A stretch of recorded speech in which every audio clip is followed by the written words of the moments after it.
اسی علم کے حوالے سے اس شخص سے متعلق یہ 4 باتیں جو ہیں لکھ دی جاتی ہیں۔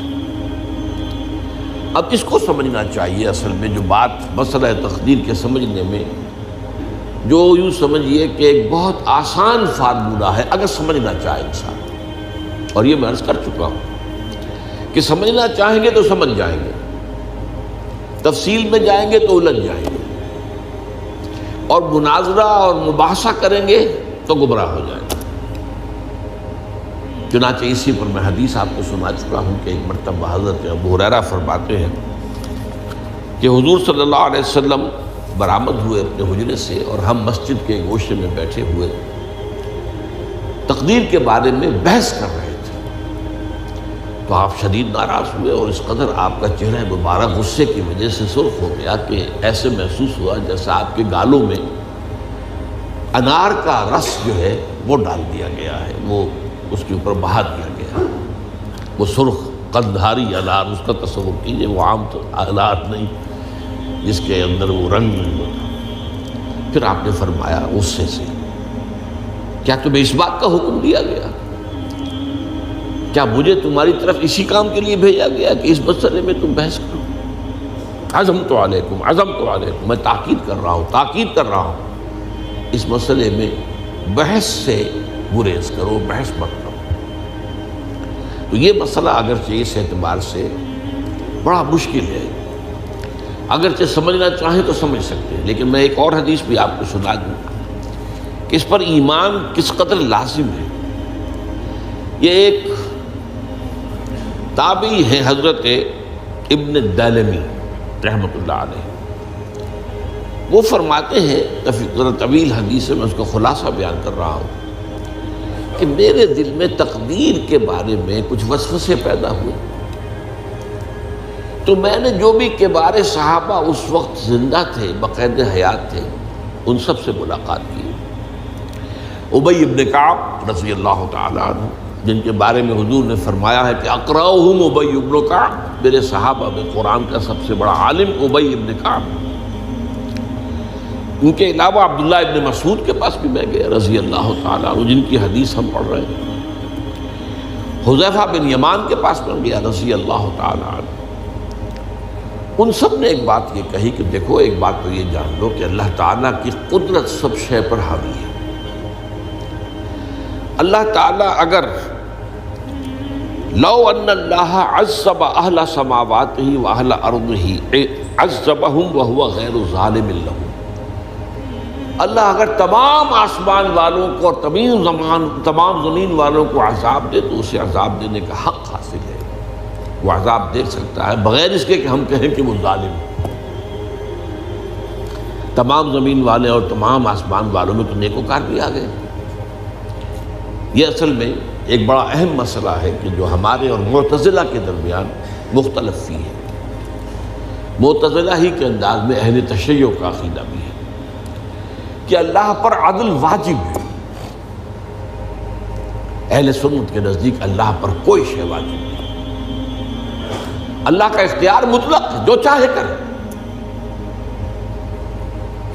چنانچہ وہ ظالم کو معاف کر سکتا ہے جب چاہے، اور وہ کسی اچھے آدمی کو عذاب دے سکتا ہے جب چاہے۔ یغفر لمن یشاء ویعذب من یشاء واللہ علی کل شیء قدیر۔ یہ سورہ بقرہ کی آخری آیت میں ہے کہ آیات میں سے ہے، لاسٹ بٹ 3 آیت میں۔ تو اس اعتبار سے اللہ کا ایک تو اختیار مطلق ہے۔ پھر میں زید ابن ثابت کے پاس گیا تو انہوں نے یہی بات مرفوعاً بیان کی کہ میں نے خود حضور سے سنی ہے یہ بات۔ باقی 3 صحابہ کے بارے میں تو وہ کہتے ہیں کہ انہوں نے گویا کہ اپنی رائے کا اظہار کیا، اور اگر اللہ تعالیٰ چاہے لو رحمہم، تمام آسمان والوں اور تمام زمین والوں کو بخش دے اور رحم کرے، لکانت رحمتہ خیرا لہم من اعمالہم، تو اس کی رحمت جو ہے وہ یقیناً لوگوں کے اعمال سے بہت بالا ہے، بلند و برتر ہے، تو جو چاہے کرے۔ وہ ابو جہل کو بخش دے، کون اعتراض کر سکے گا؟ اور وہ کسی سے بڑے شخص کو جو ہے وہ عذاب دے، کون اعتراض کر سکتا ہے؟ اس اعتبار سے پھر انہوں نے فرمایا وَلَوْ أَنفَقْتَ مِثْلَ أُحَدٍ ذَهَبًا اور دیکھو ابن الدینمی جان لو، اگر تم احد کے پہاڑ کے برابر سونا اللہ کی راہ میں خرچ کرو گے فی سبیل اللہ، ما قبل اللہ منک حتی یؤمن بالقدر، اللہ تعالیٰ اسے تم سے قبول نہیں کرے گا جب تک کہ تم تقدیر پر ایمان نہیں رکھو۔ اور اس کے بعد فرمایا اعلم، جان لو، انما اصابک لم یکن لیخطئک، جو چیز تم پر واقع ہوتی ہے، کوئی تکلیف آتی ہے، کوئی حادثہ پیش آتا ہے، وہ تم سے ٹلنے والا تھا ہی نہیں۔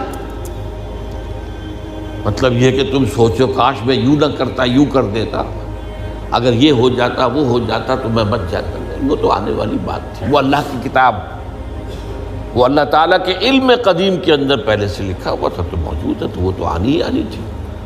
وَأَنَّمَا أَخْطَأَكَ لَمْ يَكُنْ لِيُصِيبَكَ، اور جو چیز کہ تم سے چھوٹ گئی، جاتی رہی، تمہارے ہاتھ سے نکل گئی، ممکن ہی نہیں تھا کہ وہ تمہیں ملتی، وہ اللہ تعالیٰ کا وہ جو علم قدیم ہے اس کے اندر پہلے سے طے ہے۔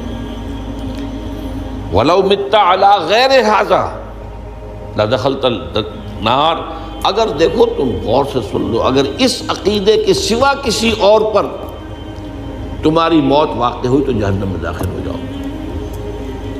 تو یہ اس ایمان بالقدر کی اہمیت کا معاملہ۔ اب اس کے لیے جو میں کہہ رہا تھا کہ ایک فارمولہ جو سمجھ میں آ سکتا ہے وہ یہ ہے، انگریزی کی جو اصطلاحات کے حوالے سے پہلے میں واضح کروں گا وہ ذرا زیادہ واضح ہے۔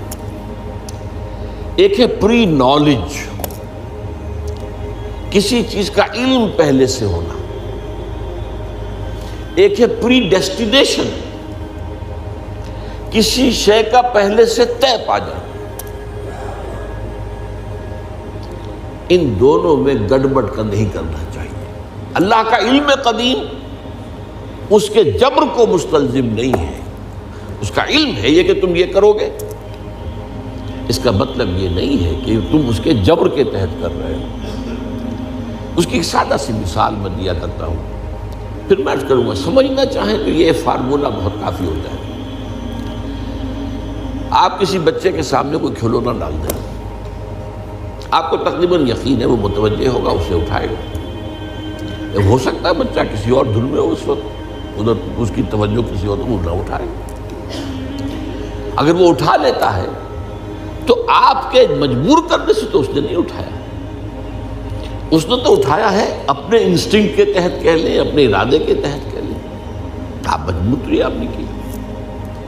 لیکن اللہ تعالیٰ کا جو اندازہ ہوتا ہے، وہ اندازہ قدر کے معنی اندازہ بھی ہے، میں بیان کر چکا ہوں آپ کو۔ اس کا جو علم قدیم ہے وہ غلط ثابت نہیں ہو سکتا۔ ظاہر بات ہے کہ پھر تو اعلیٰ کل شیء علیم وہ ہے ہی، اس کا علم قدیم جو ہے اس میں کوئی خطا نہیں ہو سکتی۔ یہ ہے در حقیقت پری نالج اور پری ڈیسٹینیشن، دونوں کے اندر فرق کر لیا جائے، یہ جبر نہیں ہے۔ ہاں اللہ تعالیٰ کا علم ہے، اس علم کے مطابق چیز جو ہے وہ لکھتی گئی ہے، وہ تو ہو کر رہی ہے، ہوتی تو ہے، لیکن اس کے